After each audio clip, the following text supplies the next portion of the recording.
summer of 1986, a father and his 9-year-old daughter drove into the Blue Ridge Mountains for a weekend camping trip and vanished. Days later, their pickup was found abandoned beside a burned-down hunting cabin. No bodies, no signs of a struggle, just ash, charred stone, and silence. 38 years later, a park ranger repairing a collapsed trail uncovers something sealed beneath the ruins, a root cellar, and inside a fireproof lockbox that was never meant to be found. Before we begin, hit that subscribe button if you love cold case mysteries, hidden places, and psychological thrillers that unravel layer by layer. The 9th of March, 2024. Location: Burke County, North Carolina. The shovel struck something solid. Park Ranger Elise Granger paused, brushing away dirt with gloved hands. She had been clearing debris from a landslide-prone ridge near Burnt Hollow trailhead, long abandoned, rarely visited. Beneath the packed soil was stone, not natural, not like the boulders that littered the mountain. She crouched, scraping carefully. What emerged was unmistakable: mortared bricks, weathered, scorched, sealed around a rusted iron ring embedded in what appeared to be a trap door. The collapsed forest floor had hidden it for decades, and now it had split open. Elise reached for her radio, breath caught in her throat. "Dispatch, I think I found something under the old cabin site. The 14th of July, 1986. Location: Blue Ridge Mountains, North Carolina." The pickup truck sat crooked at the edge of the gravel road, one tire half buried in a rut like it had rolled to a stop and never moved again. Sheriff Alan Boyd climbed out of his cruiser and adjusted his hat against the rising heat. Summer cicadas screamed through the pines. The mountain air was thick with sap and the faint metallic scent of scorched timber. Behind him, Deputy Marie Latimer stood in the dust, squinting at the forest that crowded the road's edge. The truck, a '78 Ford F-150, was empty. No keys, no bags, no signs of struggle, just silence. A cooler sat in the bed, still latched shut. The passenger window was halfway down. A pink windbreaker, child-sized, hung from the back of the seat. Alan rubbed his jaw. "This, the Hellbrook truck?" he asked. Marie checked the license plate on her notepad. "Yeah, matches what Janice Halbrook gave us. Said her husband took their daughter up here to camp Saturday morning. That was 2 days ago. She said they were supposed to be back last night." Alan looked down the embankment. Through the trees, barely visible in the distance, was the skeletal frame of what had once been a hunting cabin. The roof was gone, blackened beams pointing like ribs toward the sky. Crows circled overhead. "There was a fire," Marie said. "Recently? Looks like a day, maybe less. Forest Service might have more." Alan nodded and started down the slope. The pine needles were slick underfoot, and the heat pressed in tighter the farther they descended. It wasn't until they reached the ruins that he smelled it. Something bitter beneath the charcoal and wet ash, something human. The cabin was a ruin of stone and timber. The fireplace was still standing, a lone chimney like a grave marker. Burned tin cans littered the hearth. Bits of melted plastic clung to blackened beams. Marie circled around the far side and called out, "Over here." Alan stepped carefully over a collapsed wall and joined her. She stood at the edge of a scorched clearing. Near her boots, the ground was dark, sunken, stained. The remnants of what might have been cloth clung to the soil. A melted zipper, something small and round, scorched black but unmistakable. A child's shoe. Marie crouched down, careful not to disturb the scene. She used a pen to lift what was left of the fabric. There was something red beneath it. "Plastic lunchbox," she said quietly. Alan stared at it. The metal edges were warped. A faded sticker of Rainbow Bright peeled from the lid. "Janice said Lucia was 9, he asked. Marie nodded. "Yeah, packed lunch, water bottles. They were just going for the weekend. Doesn't look like they made it past Saturday." Alan stood in the middle of the blackened shell and turned slowly. No bodies, no obvious signs of violence, but something about the way the cabin burned felt wrong. The fire hadn't spread beyond its frame. The surrounding trees were untouched, contained, controlled. He looked at the fireplace again. "There's no body here," he muttered. "Just remnants." Marie looked up. "So, what do you think?" "I think someone wanted us to think they died here," Alan said. "But I don't see bones, no human remains, No heat signature of a flash burn. This fire was hot, but too clean. Marie frowned. You think they staged it? I think we need to call the arson investigator and get K9 units up here. He took another slow glance around the clearing.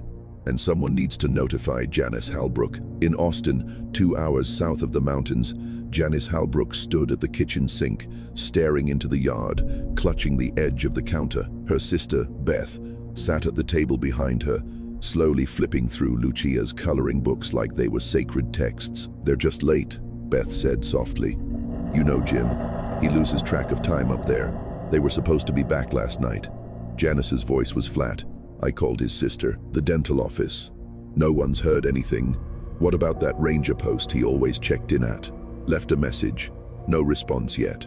Beth stood and crossed to her, resting a hand on her shoulder. Maybe the truck broke down. Janice didn't reply. Her eyes were fixed on the swing set in the yard. Lucia's shoes were still on the porch. A Tupperware of grape jelly sandwiches sat untouched in the fridge. She had packed them that morning. She had kissed her daughter goodbye on the cheek. Jim had promised they'd be back by Sunday dinner. Instead, her house was quiet. Still, and when the phone rang, she knew before she picked it up that the silence had changed. Back in Burke County, the forensics team arrived by mid-afternoon. They combed the cabin site with gloved hands and metal probes. 2 K9 officers searched the perimeter. One of the dogs picked up a scent trail north of the cabin, but it faded within 30 yards near a set of tire tracks in the dirt. Alan crouched beside a technician examining the fire pit remains. Charcoal, burned paper, a fragment of what looked like a license plate. Another technician held up a charred thermos and a scorched denim jacket. There's no body here, she confirmed. No bone fragments. If anyone was inside when this burned, they weren't in here long. Alan looked again at the child's shoe. It sat in a plastic evidence bag now, one lace missing, the rubber toe warped from heat. Marie joined him with a clipboard. Fire marshal says the blaze started near the fireplace. No accelerant residue, but controlled burn pattern. Could have been intentional. Anything from the K9, just those tracks and something else. She nodded toward the trees. We found a cigarette pack, old but not from the Holbrooks. No prints yet. Alan stood and looked at the ruined cabin, his expression tightening. Something happened here, he said, but whatever it was, someone tried damn hard to make it disappear. The 10th of March, 2024. Location: Burnt Hollow Trail, Blue Ridge Mountains, North Carolina. The wind whistled through the trees as Ranger Elise Granger crouched near the ruined hearth, her gloved fingers brushing ash from the edge of the trapdoor. What she'd uncovered yesterday felt like a secret the mountain never meant to give up. A hidden stone structure sealed with mortar, iron ringed like a storm shelter. She hadn't slept, not really, just replayed the moment over and over. The scrape of the shovel, the give of the soil, the clang of metal on brick. Now, with her sight temporarily closed and law enforcement on standby, she waited for the local fire marshal and crime scene team to arrive. She hadn't told them everything. Not yet. Not until she could confirm what she saw this morning after returning with a crowbar and flashlight. There was something inside. She stood as she heard the approach of boots through brush. Sheriff Rebecca Lane, a stern woman with crow's feet and sharp instincts, emerged from the trees alongside a young evidence tech hauling a case of tools. "You're the one who called it in?" Lane asked, eyeing the scorched remnants of the long-burned cabin. "Yes, ma'am. I'm Elise Granger. Been patrolling this ridge 5 years. That cabin's just a skeleton now. Locals call it Devil's Elbow. No one's come up here in decades, not since she stopped herself." Lane looked her over. "Not since the Holbrook case." Elise nodded. "Didn't want to jump to conclusions, but I found this." She led the sheriff across the brittle black flooring and pointed to the exposed trapdoor. It was sealed deep, but when the earth collapsed last week after rain, part of it gave out. Lane studied the structure carefully. This wasn't part of the original cabin, was it? Number 1 checked ranger maps from the 1950 seconds. No mention of a cellar, not even a root storage pit. Whoever built this didn't want it found. The sheriff knelt, her flashlight beam slipping through a crack where Elise had already pried a stone loose. "What's inside?" she asked. "I didn't open it fully," Elise said, "but enough to see the corner of a box, fireproof, military style. I didn't touch it. Lane stood and nodded to the tech. Let's get it open carefully. It took 20 minutes. With tools and caution, they lifted the sealed hatch, revealing a short ladder descending into darkness. The air that escaped was dry, ancient, and laced with mildew and rust. Lane went down first. Elise followed. The cellar was no wider than 10 feet, a square tomb of rock and packed dirt. Old canned goods sat in decayed crates. A rusted lantern hung from a nail. At the far corner, partially covered by a mildewed tarp, was the lockbox, black, heavy, fireproof. Lane brushed away debris and ran her gloved hand along the latches. "No heat damage," she muttered. This thing survived untouched. She popped the latches. The lid creaked open. Inside was a stack of items, dry, organized time capsules. Elise knelt closer. There was a Polaroid photograph on top. Its edges curled slightly. She leaned in, a little girl, long brown hair, barefoot on a stone porch, smiling with her arms wrapped around a man with a thick mustache and sunburned skin. "They match," Elise whispered. "That's Lucia Halbrook and her dad." Lane said nothing for a long time.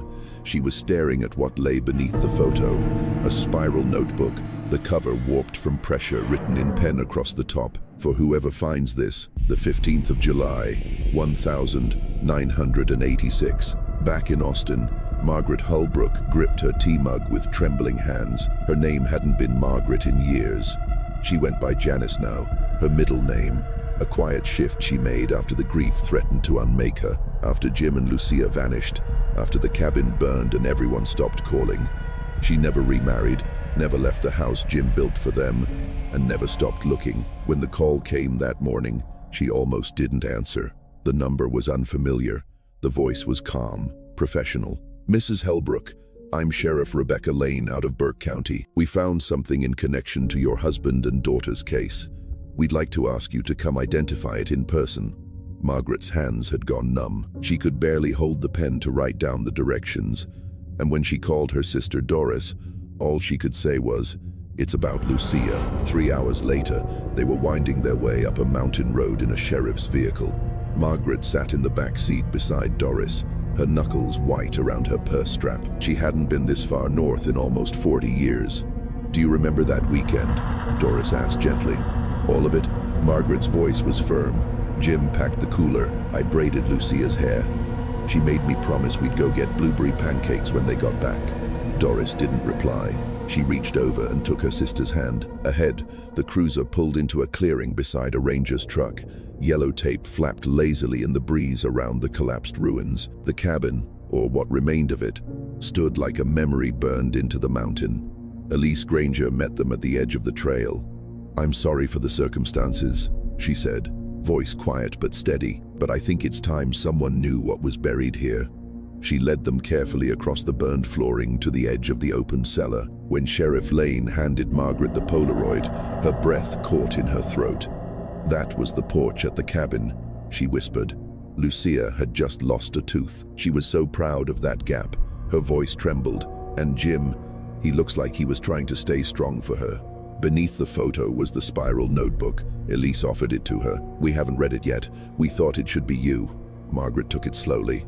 The first page was smudged at the corner, but still legible. "If you're reading this, we didn't make it out. My name is Jim Halbrook. My daughter is Lucia. She's 9. We've been hiding for 2 days from a man who followed us up here. I think he meant to hurt us.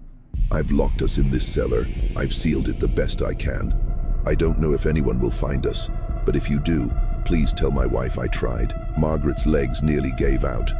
Doris caught her before she fell. "The 13th of July, 1986. Location, Burnt Hollow Cabin, Blue Ridge Mountains." Jim Halbrook sat on the porch of the old hunting cabin, sweat sliding down his neck as he watched the trees shift in the breeze. The late afternoon light broke through the pines in amber shards, casting long shadows across the ridge. The air was warm, damp, and strangely quiet. No bird song, no wind, just the rhythmic creak of the porch swing where Lucia sat, humming softly as she flipped through her paperback. She wore her pink tank top and striped shorts, legs dangling, toes dusty. Her rainbow-bright lunchbox sat beside her. She hadn't touched her sandwich. Jim took a slow sip from his canteen, his eyes scanning the trail beyond the clearing. Something about today felt off. He'd noticed it that morning. A strange sound in the woods, footsteps where there shouldn't have been any, a flash of movement through the trees. He told himself it was nothing, a deer, maybe a squirrel. But now, hours later, his unease hadn't lifted. "You doing okay, Peanut?" he asked. Lucia nodded, eyes still on her book. "It's hot. Want to dip your feet in the creek again?" She shook her head. "Too many bugs." He smiled and stood, brushing dust from his jeans. "I'll go gather kindling. We'll get a little fire going. Make some hot dogs, maybe s'mores." Lucia perked up at that. "Can I toast mine this time?" "You bet." He ruffled her hair and stepped off the porch, boots crunching through leaves as he made his way behind the cabin. That's when he saw it. A boot print deep. Not his, not Lucia's. Large, heavy, and fresh. He crouched, tracing the edges of the print with one finger. Then he looked up, heart thudding. On the far tree trunk, faint, but there was a mark scraped into the bark. 3 vertical lines. He turned back toward the cabin, his voice steady but low. "Lucia, come inside." She looked up. "Why? Now, sweetheart, please." Something in his tone made her obey. She stood, lunchbox in hand, and moved through the screen door. Jim followed, locking it behind him. Inside, the cabin was dark and cool. One room, old cot in the corner, a wood stove against the wall. He pulled the curtains closed, heart hammering in his chest. "Daddy, what's wrong?" He crouched down to her level, hands on her shoulders. "Nothing bad. Okay. I saw someone near the trail. I think they're lost, but just in case, we're going to stay inside for a bit." Lucia looked worried. "You think they're scary?" Jim hesitated. Then he nodded.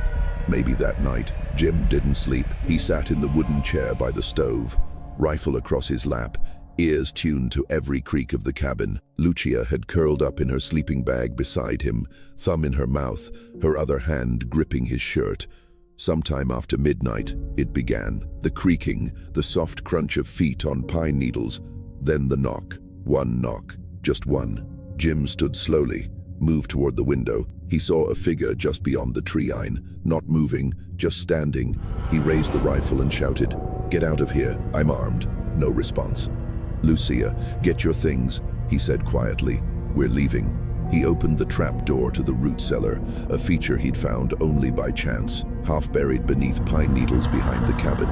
It was small but secure, reinforced stone. No one would find them down there unless they knew it was there. Lucia looked confused. "Are we hiding, just for a little while?" He lowered her in first, then followed, pulling the heavy hatch closed behind them. The world above faded into silence. In the notebook, the next entry was written in shakier handwriting. "We've been down here all night. I heard him walking around up there. He tried the door, tried the window, but he never spoke, never made a sound. He's still out there. I can feel it. I don't know how long we can stay here. I left food up top. Just water down here now." Lucia is being brave, but she's scared. "I keep telling her we're camping in a secret fort." She smiled, "But it's fading. If someone finds this, he's still out there. I don't know who he is, but he followed us and he's waiting." The 14th of July, 1986, the last note. He set fire to the cabin. "I saw the smoke through the crack in the trap door. We could hear the wood crackling. The smoke came in slow, then fast. I stuffed towels in the corners. We barely breathed. Lucia cried for an hour, then fell asleep in my arms. She's still breathing. I don't know what kind of man burns a place down without checking if anyone's inside. I think he thought we ran or he wanted to cover something up. We can't go up yet, not until morning, but if we don't make it, I need someone to know. I did everything I could for her. My name is Jim Halbrook. My daughter is Lucia. And we didn't leave. We hid. We survived the fire and we're still here."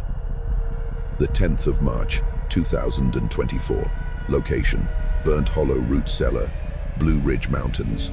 The light was fading fast by the time Sheriff Lane and Elise finished photographing every angle of the root cellar. The Polaroid and spiral notebook had already been logged, sealed in evidence bags, and secured in the ranger's truck. Margaret and Doris had returned to the ranger station with a deputy for warmth and rest, but neither woman had spoken much on the ride back.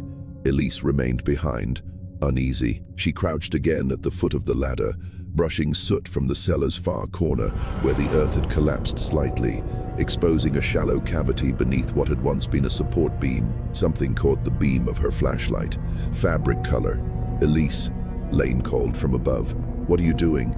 "There's something else," Elise replied, reaching in with gloved fingers. "I think it's..." She pulled it free slowly, gently. It was a child's handbag, small, rectangular, baby blue with white trim. The plastic surface was streaked with soot, but otherwise intact. A melted patch of vinyl had warped the strap. The clasp was rusted, but when Elise opened it, the interior was clean, dry. Inside was a folded piece of notebook paper. A Barbie sticker, sun-faded, clung to the corner. She passed it up to Lane. Another message. Lane unfolded it. The handwriting was childlike, messy, but legible. "If you find this, my name is Lucia Halbrook. My daddy is with me. We are hiding from the man in the trees. I don't want to die. Please tell my mommy I was good. I didn't cry." Lane swallowed hard. Elise blinked rapidly. She was writing goodbye. "There's more in the bag," Lane said quietly. Elise turned it upside down. A small plastic barrette clattered into her palm, a stub of pink crayon, and then something heavier. A cassette tape, half melted, warped slightly along one edge, but still labeled, "Lucia, the 12th of July." Lane turned it over in her gloved hand. "You think there's anything still on it?" "I know a guy," Elise said. "Works at a wildlife audio lab in Boone. If anyone can recover it, he can." Lane slid the tape into a separate evidence pouch. "Have it processed immediately," she said. "Chain of custody starts with you." As they climbed out of the cellar, Elise paused and looked back into the darkness one last time. She could still feel the chill, still hear the scratch of dried roots against stone, still imagine the sound of a child whispering goodbye to a world she thought would never find her. The 11th of March, 2024, Boone Wildlife Audio Lab. The building looked more like a bunker than a research facility. Cinder block walls, no windows, humming with white noise from within. Elise handed the cassette tape to Dr. Brennan Kessler, a field audio specialist and longtime acquaintance from her time in forestry. "This thing looks like it went through hell," he said, inspecting it with tweezers. "It did, and if there's anything you can do to salvage the audio, I need it." Brennan raised an eyebrow. "What's on it?" A child's voice. Elise said from 1986. "A missing girl. We found it yesterday." He nodded. "More serious now. I'll get it baked and transferred. Give me 90 minutes. 2 hours later, the Lise sat with headphones pressed to her ears in the dim sound booth. Brennan watched her through the glass as the digitized waveform played on the screen. She didn't move, didn't blink, just listened. Inside the tape, the past spoke back. Tape begins. Static clicks. Lucia whispering. "My name is Lucia Halbrook. I'm 9. I'm hiding with my dad in the basement under the cabin. He says not to talk loud, but I'm scared." We heard the man again. He was outside. He had something metal in his hand. "Daddy says it's not safe to go up. He said we'll stay here one more night. He's going to block the air holes so the smoke doesn't get in." Long pause. Lucia breathes quietly. "Mommy, I hope you're not crying. I was brave. I was brave," Daddy said. "I'm going to keep my lunchbox in case we get out." "Okay, I'm turning this off now. I love you, Mommy." Click. Tape ends. Elise set the headphones down with shaking hands. "She was still alive when they set that fire," she whispered. Brennan nodded. "The quality's degraded, but that was a girl saying goodbye." Later that evening, Ranger Station. Margaret sat at the Ranger Station conference table, the blue handbag beside her. She refused to let it out of her sight. She had cleaned the soot from its surface, wiped the clasp, run her fingers over every inch of the vinyl. "This was hers," she said softly. "She bought it with her allowance. Jim told me she picked the blue because it was grown-up, Barbie blue, not baby blue." Doris sat beside her, holding a hot cup of tea with both hands. "She was alive," Margaret continued, "for at least 2 days. She survived the fire. They both did." Sheriff Lane entered the room with Elise and Brennan behind her.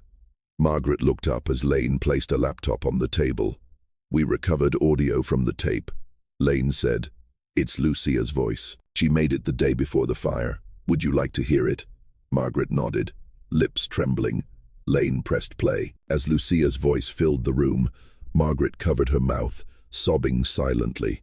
Doris reached over and squeezed her arm. They listened to every word, and when it ended, the silence that followed was devastating.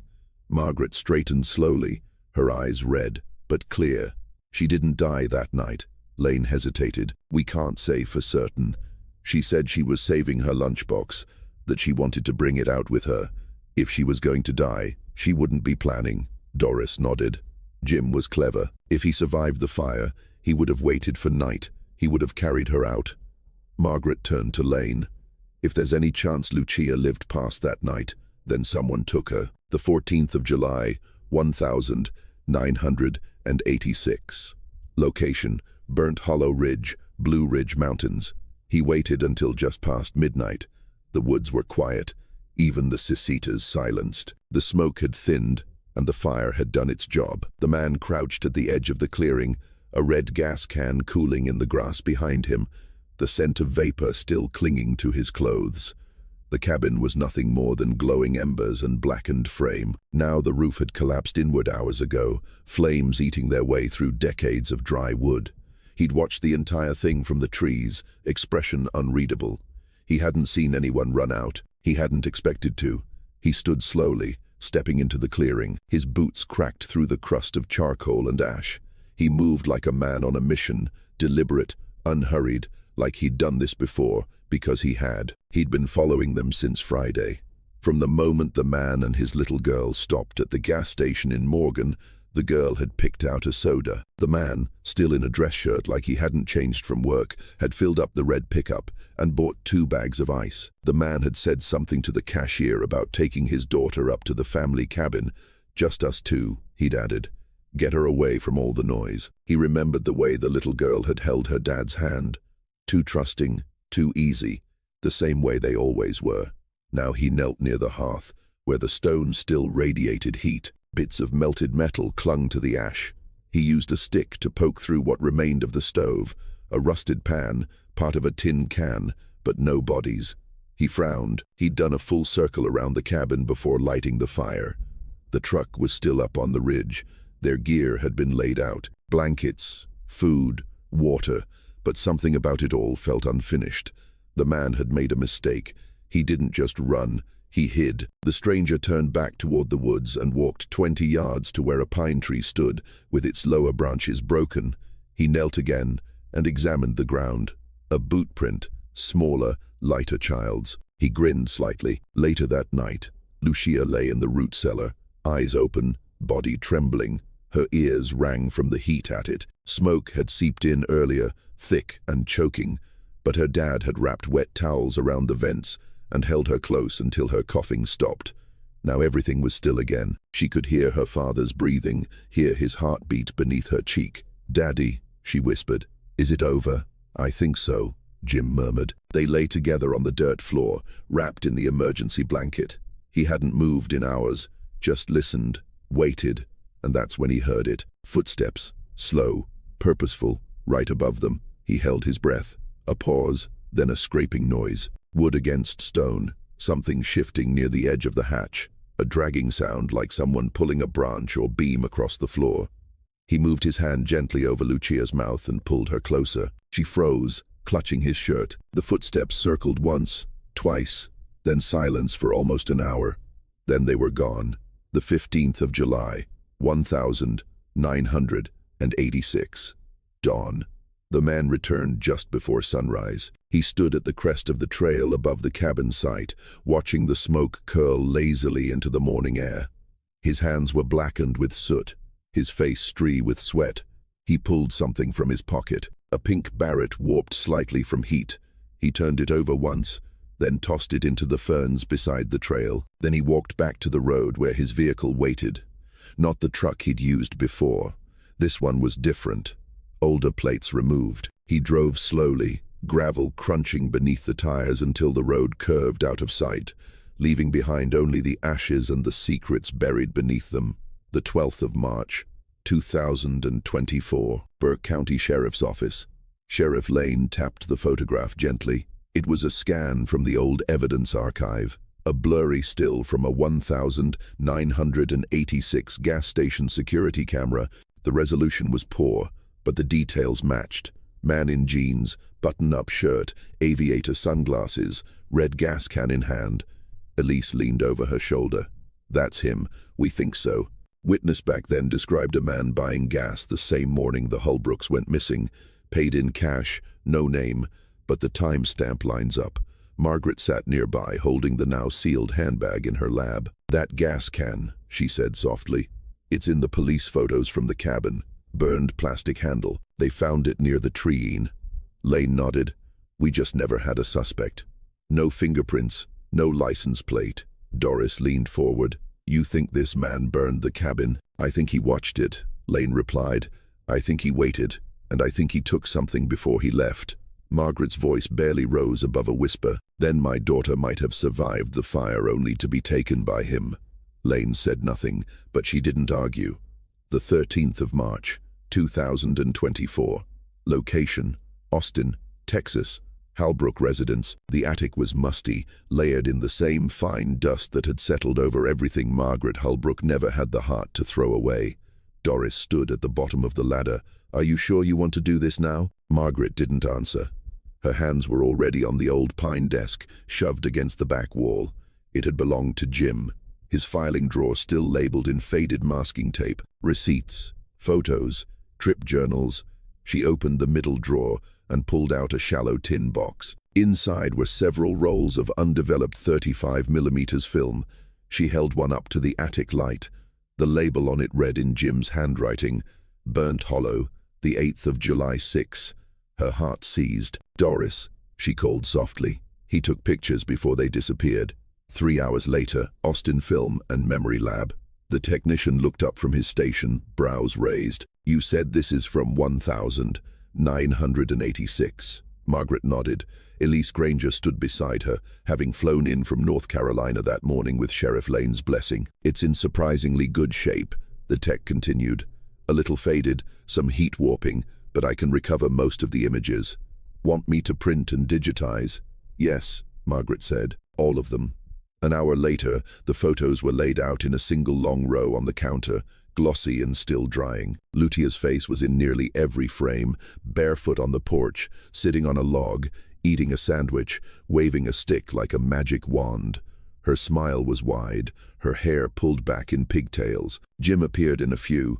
He was always watching her, always just out of frame, like he never wanted to take the attention from his daughter. And then Elise stopped. "There," she said, pointing to one of the final images. Margaret leaned in. The photo showed Lutia sitting on a boulder at the edge of the woods. In the background, almost hidden by the trees, was a shadow of a man, just a sliver of a figure between branches. But he was there, tall, wearing a light-colored shirt, hands at his sides, watching. "Jim didn't mention anyone else on the mountain," Margaret whispered. "Because I don't think he knew," Elise said. "He didn't see him, but Lucia's body language." Lucia's head was turned slightly in the photo. Her expression was different, curious, distracted. She'd seen him, that night, Elise's hotel room. Elise stared at the photo on her laptop, digitally enhanced and color-corrected. The man's face was partially obscured, but his build, his posture, it reminded her of something. She flipped open the case file from Sheriff Lane, pulled out the scanned gas station photo from 1986. She placed the two side by side. They matched. Same height, same shirt, same strange stillness in the way he stood like he belonged to the background. She texted Lane immediately.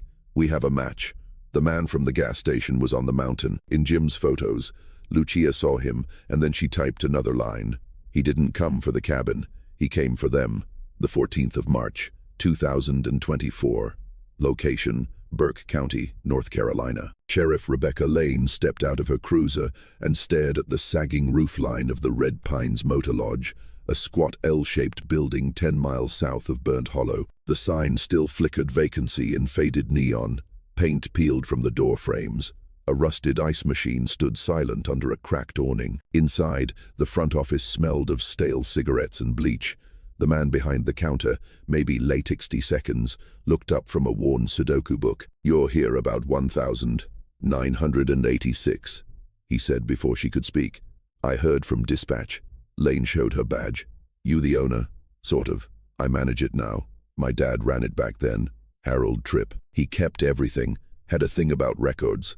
Lane followed him into a back room. File cabinets lined the wall.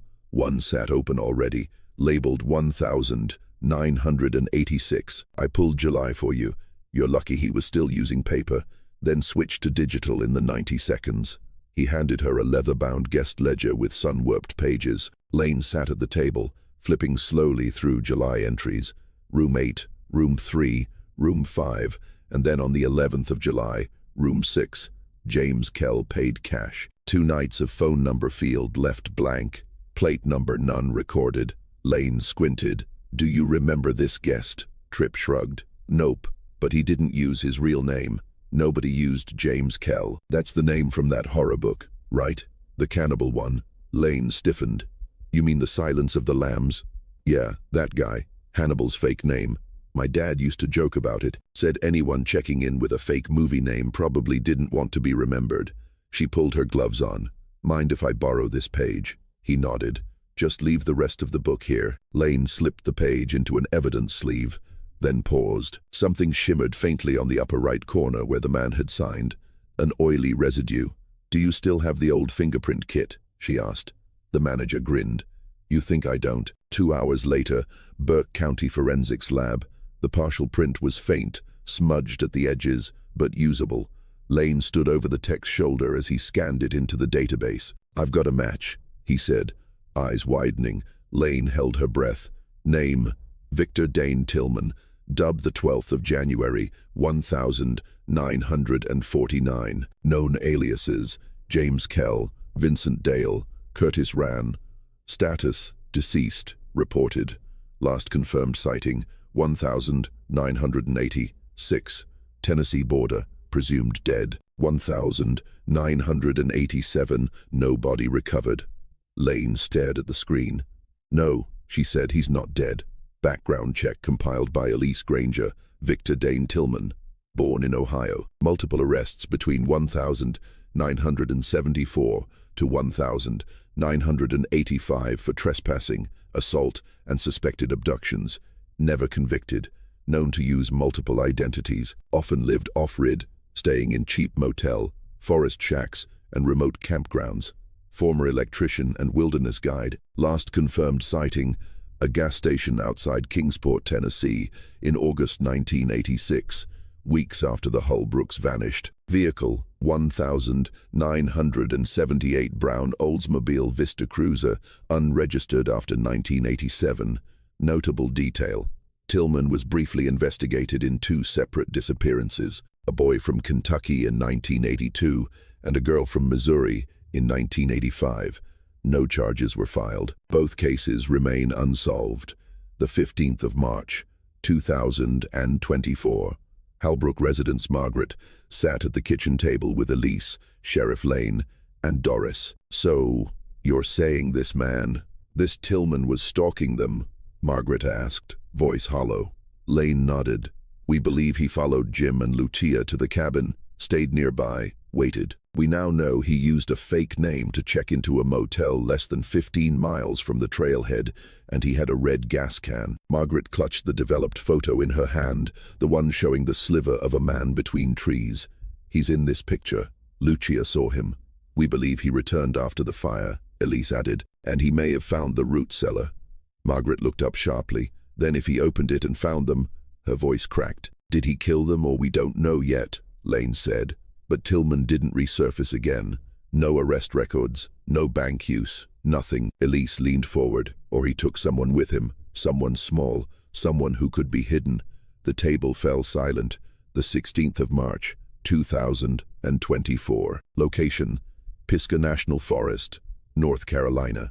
The road narrowed until it was barely more than 2 ruts carved into the mountainside. Elise Granger's tires cracked over fallen twigs and patches of frost that hadn't yet melted in the early morning Sunday. She followed the GPS pin Lane had sent her, coordinates tied to an old land deed in Victor Dane Tillman's name, though it had been listed under his uncle's since the 60 seconds. The cabin wasn't visible from the main road. That was the point. It emerged slowly, log-framed, weathered by years of rot and snow, windows boarded over, front steps sagging inward. A generator sat rusting beside the porch. Elise parked and stepped out slowly, her boots crunching on gravel, her breath visible in the cold. The front door was open, not broken, just left that way. Inside, the air was bitter and dry. Dust floated in shafts of light that pierced the slats in the boards. Animal nests in the corners, cobwebs across every beam. She moved cautiously from room to room, a tin sink, a cracked mirror, a cot with springs poking through the fabric, and then she saw it. A door on the back wall, padlocked from the outside. Elise paused, heart thudding. The wood around the latch was worn smooth like it had been opened and shut countless times. She pulled a crowbar from her bag and wedged it under the sharp crack. The padlock gave way. The door creaked open. The air that rushed out was colder, stiller, heavier. The room was small, barely 8 feet wide. Walls had been insulated with foam and plywood. There was no window, no light source, just a narrow mattress on the floor, a dented metal chair, and a child's drawing pinned to the wall with a rusty nail. Elise stepped inside slowly, flashlight sweeping across the surfaces. More drawings lined the walls, crayon figures, animals, stars. One showed a girl and a man standing near what looked like a cabin. Another showed trees, always trees. On the mattress lay a single dusty object, a plastic rainbow-bright lunchbox. Elise's breath caught in her throat. She knelt and opened it. Inside was a half-finished friendship bracelet, some broken crayons, and a folded photo of a little girl, faded, sun-warped. Her name, Lucia, was written in block letters on the back. There was no mistaking her. It was the same face from the July 1986 photographs later that day. Burke County Sheriff's Office. Sheriff Lane stared at the contents on the evidence table. "That lunchbox matches the one Margaret described," she said quietly. "And the drawings show a child confined in that room," Elise added. "There's food wrappers in the waste bin dated 1988. She was there at least 2 years after the fire." Lane swallowed hard, meaning Jim may have died, but Lucia didn't. She was taken, hidden, and kept alive. "We need DNA confirmation," Elise said, "but I believe this is where Tillman brought her, at least for a time." Lane stared at the child's drawing of 2 stick figures, one big, one small. They were holding hands. The bigger one had no face. "She drew him without eyes," Lane said quietly, like she never wanted to remember. "The 17th of March, 2024, Halbrook residence." Margaret clutched the drawing in gloved hands, tears streaking down her face. Doris sat beside her, silent. "I told her to be brave," Margaret whispered, and she was. "For years," Elise nodded. "She survived something unimaginable. We don't know yet how long she was kept there, or if she was moved again, but what we do know is this. Your daughter didn't die in that fire." Margaret looked up trembling. "Then where is she now?" Lane said nothing, but Elise answered, "We are going to find out." The 18th of March, 2024. Location, Briar Glen Adult Care Facility, Rutherford County, North Carolina. The nurse's voice was low as she led Elise and Sheriff Lane down the narrow hall. "She came in sometime in the fall of '94, the nurse said. No ID, no name. Someone left her at the emergency entrance of Mercy General in Morgan and drove off. Hospital records say she was dehydrated, underweight, and unresponsive. When they realized she wouldn't or couldn't speak, they sent her here under the name Jane Glenn after the county." Elise clutched a folder to her chest. Inside were 4 photos. Lucia Halbrook, age 9, a scanned version of the crayon drawing found in the cabin, a close-up of the rainbow-bright lunchbox, and a recent age progression mock-up done by the state forensics artist, what Lucia might look like in her 40 seconds. The nurse stopped outside room 12 amperes. "She doesn't speak, but she understands. Trauma, we assume, but she's never lashed out, never tried to leave. She just exists." She knocked once, then opened the door. The room was spare. A twin bed, a small bookshelf, a table covered in half-finished puzzles. The woman sat by the window in a cardigan 2 sizes too big. Her hair was shoulder-length, brown with streaks of gray. She looked younger than her file suggested, mid to late 42nds at most. Her posture was curled inward, arms crossed tight across her stomach as if always bracing for impact. She didn't look up when they entered. Lane glanced at Elise. Elise stepped forward and gently set the folder on the table. "I brought some pictures," she said softly. No response. She opened to the first one. Lutia, at age 9, standing in front of the cabin, rainbow-bright lunchbox in hand, smiling. The woman's body stiffened. Elise continued, voice even. "Your name might be Lucia Halbrook. You disappeared in July of 1986. You were with your father in the mountains. Someone took you." Still no sound, but the woman's fingers twitched. Elise placed the second image in front of her, the child's drawing from the hidden room. The crayon figures holding hands. The woman blinked, then reached out slowly and traced the stick-figure child with one finger. Her breathing quickened. Elise watched carefully. "You drew that, didn't you?" The woman's eyes welled, but still, she didn't speak. Lane took out the final photo, the mock-up showing what Lucia might look like now. The woman stared at it, then slowly raised a hand to her own face as if comparing. And finally, she nodded, just once. 2 hours later, interview room, Briar Glen facility. Elise sat across from her, this time without Lane, just the two of them. The woman, still silent, clutched a small stuffed rabbit she'd kept since arrival, its ears worn down to threads. Elise placed the cassette player on the table. "I'm going to play you something," she said. She hit play. "Lutia on tape. My name is Lucia Halbrook. I'm 9. We're hiding from the man in the trees." The woman broke. No sound, no scream, no word, but the sobs came in waves, racking her body, silent as snowfall. Elise crossed to her and gently took her hand. "You're safe now," she whispered. "You made it." The woman pulled the crayon drawing to her chest and nodded again. A single tear slid down her cheek. Later that evening, Sheriff Lane's office DNA expedited through the state lab confirmed what everyone already knew. Jane Glenn was in fact Lucia Margaret Halbrook, daughter of Jim and Margaret, presumed dead since 1986. She had been alive the entire time, and someone had hidden her for years. "What about Tillman?" Elise asked. Lane shook her head. "If he's alive, he's a ghost. No records, no sightings, but someone dropped Lutie off in 94. We just don't know who." Elise nodded. "Then that's where we look next." The 20th of March, 2024. Location, Ironvale, Tennessee, Wilkes family farm. The call came in just after sunrise.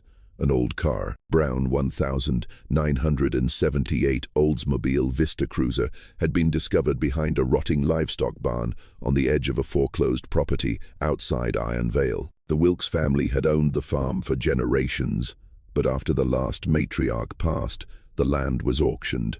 A surveyor for the new buyer found the vehicle buried in briars and animal bones. Sheriff Lane and Elise arrived by noon, the sun cutting through skeletal trees.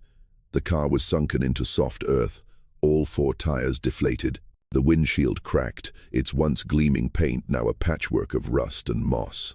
The plates had been removed, but the VIN was intact. Lane stood over the hood as the forensics techs got to work. "This is it," she said. "Same make and model Victor Tillman drove when he disappeared. No plates and no record of it ever being impounded." A deputy called out from the passenger side where the door had rusted shut and crumbled under pressure. "I've got something," he said. Inside the Vista Cruiser, the interior was a time capsule, faded upholstery, a cracked dashboard, and a glove box packed with folded maps, old receipts, and matchbooks from roadside motel across the southeast. But in the back seat was what caught their breath. A child's wool blanket blue with white stars, still folded neatly, and beneath it, a blood-stained flannel shirt, adult-sized. Next to it, a camera, old Nikon, still intact. Lane handled it like evidence, gloved and reverent. "Let's get that film processed," she said. Now, 6 hours later, Boone Crime Lab. The photos came back in sequence. Many were landscape shots, woods, streams, winding dirt, roads. One showed the Vista Cruiser itself parked on a ridge overlooking a valley. Another showed a small girl standing on a porch unfamiliar to the investigators. But then came the one that made Elise stop breathing. It was taken at night, flash-blown and poorly framed, but unmistakable. Jim Halbrook, alive, eyes swollen, bruised, hands bound in front of him with wire.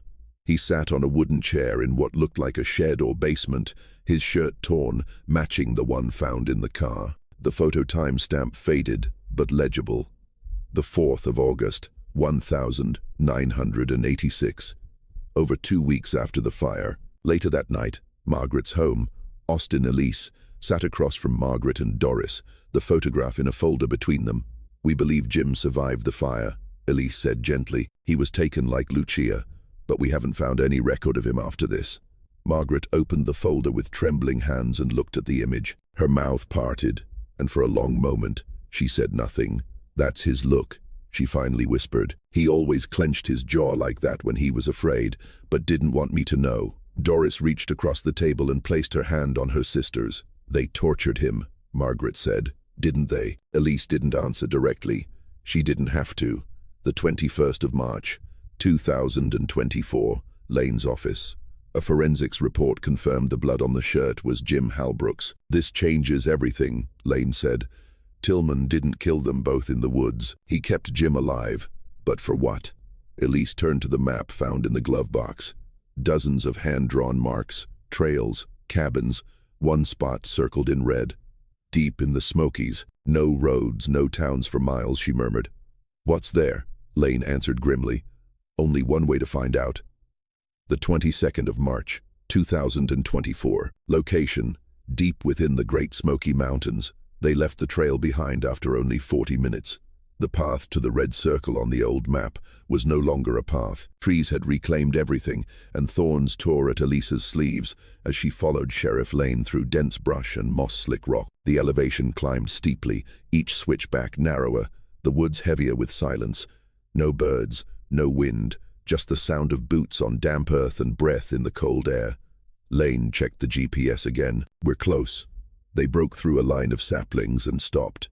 In the clearing ahead stood a shack, barely upright, its roof caved in on one side. A collapsed chimney of old fieldstone leaned out of the frame like a broken tooth. The door hung open, matches the size and location. Lane murmured. This was it. They approached slowly. The smell hit Elise first. Not death, not rot, but iron, deep and metallic. Old blood in the floorboards. Inside the shack, the room was barely 10x10. Wooden table in the center, chains on the wall, 2 buckets, a cot frame without a mattress. Elise moved to the far corner where a square of floor planks looked newer, slightly raised. She crouched and pried them up. Beneath a shallow cavity, about 4 feet deep, lined with stone and tightly packed soil, and in it bones, a partial skeleton. Male, the skull crushed on one side, teeth still intact. Next to the body was a wristwatch, rusted but intact. Lane removed her glove, brushed the dirt from the cracked face. The inscription on the back was barely legible. JMH, love always, M and L. Elise closed her eyes. "Jim Halbrook," she whispered. "He never made it out," Lane said quietly. "He was buried here." They stood in silence. Back at Burke County Forensics, 3 days later, dental records confirmed the remains were Jim's. Cause of death: blunt force trauma, likely delivered by something heavy, possibly the fire poker recovered from the shack's fireplace. Lane closed the case folder and looked to Elise. "Tillman kept him here after taking Lucia. He must have moved her again later, maybe when things got too risky. But he killed Jim here. Why keep him alive for weeks?" Elise asked. "He wasn't after money. He didn't want ransom. So why?" Lane looked toward the window. Her voice was hollow. "Because for some of these men, the suffering is the point." The 25th of March, 2024, Briar Glen Adult Care. Elise sat with Lucia, now officially identified, watching her gently turn over the pages of a photo album. Each one had been assembled by Margaret with the help of Doris. Childhood photos, school pictures, birthdays. Lucia's fingers paused when she reached a page with Jim on it, holding a toddler Lucia on his shoulders at the lake. A tear slid down her cheek. She reached into a cardigan pocket and pulled out something she'd kept hidden until now, a silver chain. At the end of it, a flattened gold ring. Jim's wedding band. She placed it in Elisa's hand. Elise nodded. "Overcome. You never forgot him," she said. Lucia didn't nod, didn't speak, but her eyes said everything. The 30th of March, 2024. Location: Burnt Hollow Ridge, North Carolina. The cabin was gone. Only the stone hearth remained, half swallowed by ivy and ash. Margaret stood in the clearing alone for the first time in nearly 4 decades. The trees had grown taller. The path Jim once cleared for firewood was barely a dent in the earth. She walked slowly to the spot where the porch once stood, where she imagined her daughter's footsteps, where Jim had made his last stand. Doris waited by the truck up the ridge, giving her space. In her coat pocket, Margaret clutched Lucia's drawing, creased and faded, the crayon lines worn down by time and trembling fingers. She stood in the silence, then whispered aloud, "I know you tried to protect her." The wind stirred gently as if answering. Meanwhile, Burke County Archive Room. Elise sat cross-legged on the floor of the records vault, sorting through boxes recovered from the Vista cruiser. Most had already been processed. Maps, receipts, empty film canisters, but one envelope had been missed, tucked in the lining of the driver's seat. It was labeled in block letters, "Keep for safe." Inside were 4 Polaroids. 3 were old photos, undated, poorly lit. One showed Lucia at maybe 10 inches a flannel nightgown, sitting beside a lantern. Another showed a barn. The third showed a man's hands bound with rope, blurred by motion, but the fourth made her freeze. It was a photo of the cabin burnt hollow, taken from outside at a distance, but not too far. In the second-story window, someone stood. Not Jim, not Lucia, a man. Later that night, Elise and Lane's case. "Review. That's not Tillman," Lane said. "He's too young. Look at the posture, the build." Elise nodded, and the date on the back, the 10th of July, 1986. That's before the fire. They enhanced the image. The figure wore dark clothes, lean, long arms, no hat, no beard, clean cut, watching. "He's standing inside the cabin like he belongs there," Elise said. Lane opened the master case file and pulled out a document they'd nearly forgotten. An old report from a gas station employee in nearby Avery County. A man was seen traveling with Tillman just once, the 8th of July. The clerk said he looked like a hitchhiker, younger, maybe early 22nd, claimed to be Tillman's nephew, paid in coins, bought rope and batteries. The report was dismissed in 1986. No second suspect was ever pursued until now, the 31st of March, 2024. Margaret's house, Austin. Lucia was asleep when Elise and Lane arrived. Margaret sat at the table, fingers trembling as she looked at the new photo, the cabin, the man in the window. "This isn't the man she remembers," she whispered. Doris leaned forward, "But she remembers 2 voices. She said it once years ago in her sleep. I thought it was just a nightmare." Elise placed a hand on the photo. "She wasn't just taken by one man." Margaret looked up. "So, what happens now?" Lane closed the file. "We reopen everything. There's still someone out there, maybe older now, maybe living under a new name. But he knows what happened to Jim. He knows where Lucia was kept." Margaret nodded slowly. "She survived once," she said. "We'll help her do it again." The 12th of April, 2024. Location unknown. A man sits at a workbench in a small dark room. The only light comes from a television playing a rerun of Highway Patrol. A dusty clock ticks on the wall. He's sorting through old newspapers, clipping headlines. "Woman found alive." 38 years after cabin disappearance, Jim Halbrook remains identified. Statewide search for second suspect continues. He cuts out one headline and pins it beside dozens of others. His eyes linger on the photo. Then he smiles just slightly and returns to his